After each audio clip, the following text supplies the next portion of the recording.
Dillian the Body Snatcher right here. It's a champ. Big up to Sporting Icon. Subscribe. Otherwise, I might pay you guys a visit. Okay, so tomorrow, Tuesday to be precise, will be the first time that Deontay Wilder and Tyson Fury have been in the same room together when they have their first press conference ahead of their July 24th fight at the T-Mobile Arena in Las Vegas. Yes, the arena, not the stadium, the Raider Stadium that Frank Warren was originally trying to look at. Even though I said, you're never going to fit 60,000 people in that stadium to watch this fight when most people couldn't give a monkey's ass about it anymore. Okay. Anyway, so these guys are going to be having their first press conference ahead of their fight. So what's this press conference going to consist of? Well, it's going to be them two going backwards and forwards. Deontay Wilder keep being asked over and over again about all the excuses, because the excuses have been nothing short of absolute bottom feeding, bottom of the barrel, bucket pulling excuses that we've ever had in our lives. Tyson Fury had loaded gloves. Tyson Fury is a cheat because he's a gypsy. His own trainer, Mark Brilliant, is a snake in the grass. He's a snake in the camp who spiked his water and threw in the towel, and the referee was drunk and in on the act, and the Nevada State Athletic Commission was in the act, and the costume was too heavy, and everything else going on that you could possibly think of, Deontay Wilder has made an excuse for. So it's going to be a lot of that, that's for sure. Tyson Fury, he's going to be talking about his own mental health yet again. Every time he fights Deontay Wilder, that's all he wants to talk about. Why? Because he got sympathy from the first time, so he's seen a bit of a market for it, so that's what he's going to be doing. In fact, he's already started it. Repeating the same old stuff that he's been talking about for the longest time. Tyson, we get it, okay? Yeah, you had a nervous breakdown. We get it, okay? We feel bad for you. Really, we do. And yes, it's a constant struggle, but my God, is it getting boring now? I want to be rude, but it's getting boring now to the point where I'm starting to think that none of it was real, to be honest with you.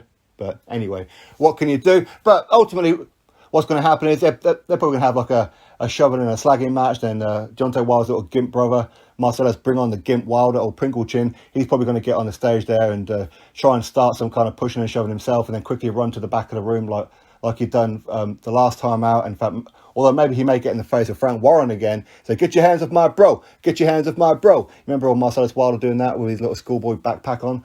But it's going to be those kind of things. But ultimately, the name Anthony Joshua is going to be mentioned. Should we count and see how many times Anthony Joshua's name is going to be mentioned in this one? Because at the end of the day, all we've heard ever since that the Fury-Joshua fight isn't going to happen is Team Fury trying to blame Eddie Hearn and Anthony Joshua as to why the fight didn't happen. Believe that, right?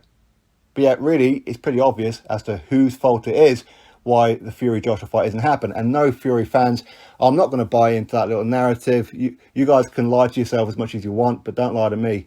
Oh, it's in the contract. He's got no choice. He has to go fight Deontay Wilder. It was ordered. Well, it was him that walked away, you gimp. It was him that walked away in the first place. It was him that had the option to terminate it back in December, but he chose not to. And it was him that could have been paying Deontay Wilder step-aside money, but instead would rather fight him and pay him rather than pay him to go earn $100 million with Anthony Joshua. So stop defending him, okay? The whole thing was one big con job, in my opinion. So who's really interested in this press conference?